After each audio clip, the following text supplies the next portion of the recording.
capítulo 16 del curso bíblico recorrido por las Sagradas Escrituras por el libro de Hechos de los Apóstoles. Son 40 los versículos que contienen el capítulo 16 de este libro histórico, que en todo su contenido tenía como propósito mostrar las vivencias de los apóstoles con el accionar del Espíritu Santo como actor principal, el cual es mencionado unas 50 veces, hablando, revelando, ordenando o prohibiendo que fueran a algún lugar, produciendo señales y milagros y guardando celosamente que se predicara el Evangelio sin cambiar la verdad. En su segundo viaje misionero, el apóstol Pablo escogió como compañero a Silas, quien lo siguió en su recorrido primeramente por Siria y Cilicia, según sigue contando el verso 1. Después llegó a Derbe y a Listra, y allí cierto discípulo llamado Timoteo, hijo de una mujer judía creyente, pero de padre griego. Y daban buen testimonio de él los hermanos que estaban en Listra y en Iconio. Quiso Pablo que éste fuese con él, y tomándole, le circuncidó por causa de los judíos que habían en aquellos lugares, porque todos sabían que su padre era griego. Imagino la felicidad de Eunice, la madre de Timoteo, y la de su abuela Loida, al enterarse de que el apóstol Pablo estaba convidándolo para que viajara con él, porque se estaban cumpliendo sus deseos de servirle a Dios, y sobre todo al enterarse del aprecio, el respeto y el amor filial que nació entre los dos, ya que el apóstol Pablo lo tomó como si fuera su hijo, a quien guió y enseñó la doctrina de salvación en esas maravillosas cartas que él escribió cuando estaban distantes para que predicara con denuedo la palabra sin apartarse de la verdad. Siguieron pues juntos, atravesando Frigia y la provincia de Galacia. Les fue prohibido por el Espíritu Santo hablar la palabra en Asia. Y cuando llegaron a Misia, intentaron ir a Bitinia, pero el Espíritu no se los permitió. Y pasando junto a Misia, descendieron a Troas. Y se le mostró a Pablo una visión de noche. Un varón macedonio estaba en pie rogándole y diciendo: «Pasa a Macedonia y ayúdanos». Les recomiendo que tengan un mapa donde puedan hacer el recorrido de las estaciones que hacían estos misioneros en las regiones que visitaban. Sigamos en el verso 11. Zarpando pues de Troas, vinimos con rumbo directo a Samotracia y al día siguiente a Neápolis, y de allí a Filipos, que es la primera ciudad de la provincia de Macedonia y una colonia. Y estuvimos en aquella ciudad algunos días.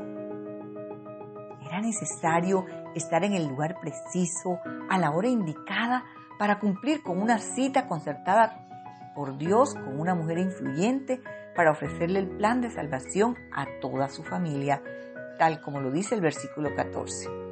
Entonces una mujer llamada Lidia, vendedora de púrpura de la ciudad de Tiatira, que adoraba a Dios, estaba oyendo, y el Señor abrió el corazón de ella para que estuviese atenta a lo que Pablo decía. Y cuando fue bautizada y su familia, nos rogó diciendo: «Si habéis juzgado que yo sea fiel al Señor, entrad en mi casa y posad», y nos obligó a quedarnos. Más tarde se encontraron con una muchacha que practicaba la adivinación y sus amos la tenían trabajando, ganando mucho dinero con esos artilugios del diablo. El espíritu que la poseía reconocía a los siervos de Dios, a los que seguía vociferando cerca de ellos. Leamos el verso 18 en adelante. Y esto lo hacía por muchos días, mas desagradando a Pablo, éste se volvió y dijo al espíritu: «Te mando en el nombre de Jesucristo que salgas de ella». Y salió en aquella misma hora. Pero viendo sus amos que había salido la esperanza de sus ganancias, prendieron a Pablo y a Silas y los trajeron al foro ante las autoridades. Y presentándolos a los magistrados dijeron: «Estos hombres, siendo judíos, alborotan nuestra ciudad y enseñan costumbres que no nos es lícito recibir ni hacer, pues somos romanos». Y se agolpó el pueblo contra ellos, y los magistrados, rasgándole las ropas, ordenaron azotarles con vara. El adversario, que es el diablo, enemigo de los siervos de Dios, alborotó al pueblo para ponerlos en su contra como venganza por la liberación que hicieron con la divina, así que los azotaron y encarcelaron con extrema seguridad, creyendo que de ese modo les impedirían seguir pregonando las buenas nuevas de salvación. Pero estaban a punto de ser testigos de un milagro apoteósico, ya que el Señor guarda, liberta y protege a los suyos. Se cuenta desde el verso 25 que a medianoche, orando, Pablo y Silas cantaban himnos a Dios y los presos los oían. Entonces sobrevino de repente un gran terremoto, de tal manera que los cimientos de la cárcel se sacudían y al instante se abrieron todas las puertas y las cadenas de todos se soltaron. Despertando el carcelero y viendo abiertas las puertas de la cárcel, sacó la espada y se iba a matar, pensando que los presos habían huido. Mas Pablo clamó a gran voz diciendo: «No te hagas ningún mal, pues todos estamos aquí». El carcelero sabía que pagaría con su vida la ausencia de Pablo y Silas, tal como le ocurrió a quienes guardaban a Pedro en Jerusalén cuando estos fueron liberados por el ángel y se ordenó su muerte. Pero Dios tenía otros planes de salvación con este guarda, que al percatarse que estos no habían huido, dice el verso 29, entonces, pidiendo luz, se precipitó adentro y temblando se postró a los pies de Pablo y de Silas y sacándoles les dijo: «Señores, ¿qué debo hacer para ser salvo?» Ellos dijeron: «Cree en el Señor Jesucristo y serás salvo tú y tu casa». Y le hablaron la palabra del Señor a él y a todos los que estaban en su casa. Y él, tomándolos en aquella misma hora de la noche, les lavó las heridas, y enseguida se bautizó él con todos los suyos.